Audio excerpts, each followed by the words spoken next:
গত জানুয়ারি মাসের ২১ তারিখ সি+ টিভিত নগরীর বেশিরভাগ যাত্রী ছাউনিগুলোর বেহাল অবস্থা, যাত্রীদের বসার জন্য ব্যবহার হচ্ছে বাঁশ শিরোনামে একখান প্রতিবেদন ফসরয়। সেই প্রতিবেদনত আরা দেখাইলাম আরার নগরীর যাত্রী ছাউনিগিনত যাত্রী অক্কলের বইবার স্থানত রীতিমতো বাঁশ বিছাই দিয়া ইয়েনের লগে নগরীর বেশিরভাগ যাত্রী ছাউনিগিনত বেহাল অবস্থা।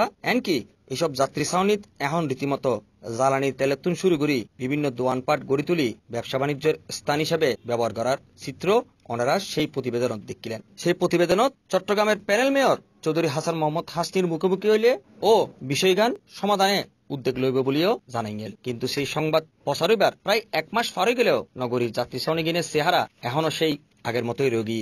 তাই এবার সি+ টিম মুখোমুখি হইয়ে নগর পিতা আলহাজ আজব নাসির উদ্দিনের। সি+ টিভি এবার সিটি মেয়রের কাছে জানতে চাইয়ে নগরীর যাত্রী ছাউনিগিনর এই বেহাল অবস্থার কি হনো সুরাহা হইত না। এই সময় সিটি মেয়র অনতি বিলম্বে এই সকল যাত্রী ছাউনির অবস্থা যাত্রী অক্কলের ব্যবহার উপযোগী ফিরিয়ে আনিবার লাই উদ্যোগ লইব বলি এনে আরারে জানাই। সেই সাথে সিটি মেয়র আরো হইয়ে আর আউটসোর্সিং করি, নিজেরও কিছু করি আর কিছু আউটসোর্সিং করি। আর এই কিন্তু এখনো শেষ হয়ে না যায়, চলমান আছে। এই নগরগান ধরো পুরনো শহর এবং যেভাবে শহর গড়ি উঠতি এখন মনে হয় যে বেকান এই গিঞ্জি শহরে পরিণত হয়ে ধীরে ধীরে এই বাস্তবতা মানিয়ে কিন্তু আর পরিবর্তন গরম পড়ে, যার কারণে অনেক জিয়ান হইতে লিখে নিয়েন অবশ্যই ইয়ান সমর্থনযোগ্য ন গ্রহণযোগ্য ন, কিন্তু উপায় তো নাই আছে। এগুলো বোর্ড টাইপের সমস্যা আছে, ব্যাগ কোনো অবশ্যই চাপ দিও মা। আর তো এই বিষয়ে তো আর বহু ধরনের পদক্ষেপ লয় এবং যাতে শহর গান্ধারও সুন্দর গড়ন লাই এবং সবুজায়ন গড়ন লাই এবং শহর তো ধীরে ধীরে কিন্তু পরিবর্তন হয় যে এখনো কেউ স্বীকার করতে বাধ্য হইবে।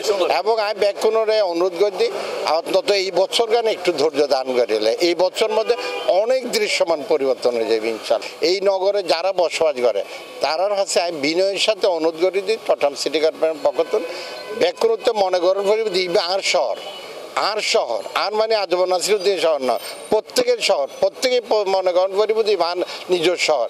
আর সন্তানরা যেভাবে লালন পালন করি জন্ম দেওয়ানোর পরে তারা মানুষ করে যেভাবে প্রাণান্তকর প্রচেষ্টা চালায় আর নিজের শহরের আর এখন সন্তান তুল্য মনে করি সেইভাবে আর এই শহরের সুন্দর গড়নলে পরিচ্ছন্ন গড়নলে পরিবেশ বান্ধব গড়নলে এবং বাসযোগ্য নগর গড়নলে ব্যাকুণে নিজের অবস্থানত আর দায়িত্ব পালন করছেন।